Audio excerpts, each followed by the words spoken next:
Guys guys ಇವತ್ತು ಸ್ವಲ್ಪ late ಆಗಿದೆ, ಕಾಲೇಜಿಗೆ ಹೋಗೋಕ್ಕಾಗಲಿಲ್ಲ. ಅದಕ್ಕೆ ಇವತ್ತು ಲೇಟಾಗಿ ಲಾಗ್ನ ಸ್ಟಾರ್ಟ್ ಮಾಡ್ತಾ ಇದ್ವಿ. ಮಳೆ ಬೇರೆ ಬರೋಂಗೈತೆ, ಊಟ ಕೊಡೋಕೆ ಹೋಗಿದೆ ಅಂದ್ಕೊಂಡಿರಿ. ಗೈಸ್ ಇವತ್ತು ಹೆಂಗೋ ಕಂಟೆಂಟ್ ಇಲ್ಲ ಅಂತ ಸುಮ್ಮನಿದ್ದೆ. ಅಷ್ಟರಲ್ಲಿ ನಮ್ಮ ಅಣ್ಣ ಫೋನ್ ಮಾಡಿಬಿಟ್ಟು ನನ್ನ ಮಗಳು ಆ್ಯನ್ಯುವಲ್ ಡೇ ಫಂಕ್ಷನ್ ಐತೆ ಹೋಗೋದಪ್ಪ ಅಂತಂದ್ರು. ಅದಕ್ಕೆ ಹಿಂಗೆ ರೆಡಿ ಆಗ್ಬಿಟ್ಟು ಬಂದಿದ್ದೀನಿ ಅನ್ಕೊಳ್ಳಿ. ಗೈಸ್ ಅಂತೂ ರೆಡಿಯಾಗಿ ಬಂದರು. ಗೈಸ್ ಹಂಗು ಅಣ್ಣ ರೆಡಿಯಾಗಿ ಬಂದರು. ರೆಡಿ ಆಗ್ಬಿಟ್ಟು ಎಲ್ಲ ನಾವು ಹುಣಸೂರ್ಗೆ ಹೊಂಟಿದ್ದೀವಿ. ಹುಣಸೂರಲ್ಲಿ ಆ್ಯನ್ಯುವಲ್ ಡೇ ಫಂಕ್ಷನ್ ಐತಿ ಇವತ್ತು.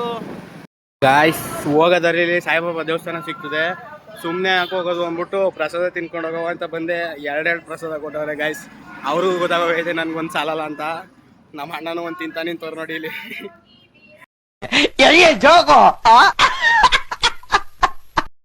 ಗೈಸ್ ಅಂತೂ ನಾವು ಬರೋಷ್ಟರಲ್ಲಿ ಫಂಕ್ಷನ್ ಸ್ಟಾರ್ಟ್ ಆಗಿತ್ತು.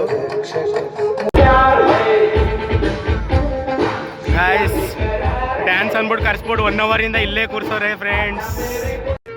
ಇದೊಂದು ಬದುಕಿ, ಇದೊಂದು ಜನ್ಮವೇ, ಎಂತಹ ದುರ್ವಿಧಿ, ಇದೆಂತಹ ದುರ್ವಿಧಿ.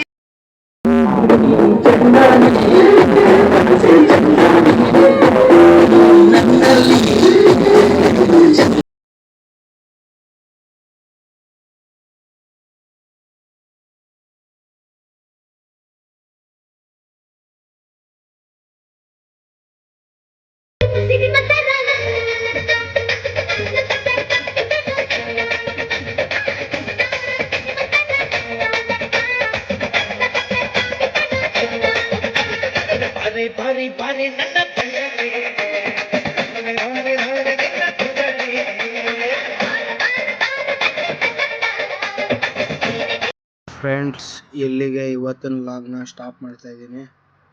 ನಿದ್ದೆ ಬರ್ತದೆ ಅಂದ್ಕೊಳ್ಳಿ, ಹೋಗ್ಬಿಟ್ಟು ಮಲ್ಕೋಬೇಕು ಇವಾಗ. Good night friends. ಹಿಂಗೆ ಸಪೋರ್ಟ್ ಮಾಡ್ತಾಯಿರಿ, ಲೈಕ್ ಮಾಡಿ, ಶೇರ್ ಮಾಡಿ, ಸಬ್ಸ್ಕ್ರೈಬ್ ಮಾಡಿ.